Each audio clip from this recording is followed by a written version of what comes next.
இயேசுவின் அன்பு. கிறிஸ்து இயேசுவின் நாமத்தினாலே உங்களுக்கு அன்பின் வாழ்த்துக்கள்.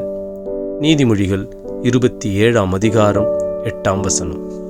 தன் கூட்டை விட்டு அலைகிற குருவி எப்படி இருக்கிறதோ அப்படியே தன் ஸ்தானத்தை விட்டு அலைகிற மனுஷனும் இருக்கிறான்.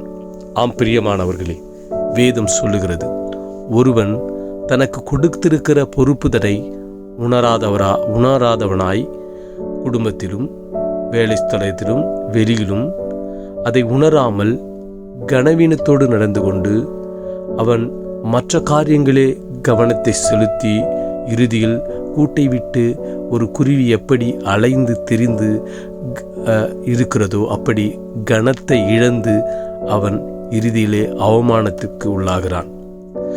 நாம் கர்த்தர் கொடுக்கும் பொறுப்புதனை கவனத்தோடு செயல்பட்டு அதிலே நம்முடைய முழு ஈடுபாட்டையும் செலுத்தி பொறுப்போடு செயல்பட்டு குடும்பத்திலும் வேலை ஸ்தலத்திலும் சரியாய் நாம் கொடுத்திருக்கிற கனத்தோடு நடந்து கொண்டு அதை செய்கிற மனுஷன் உயர்த்தப்படுகிறான்.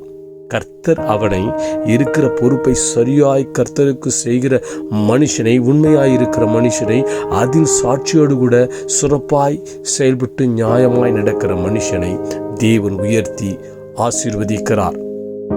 ஆமென்.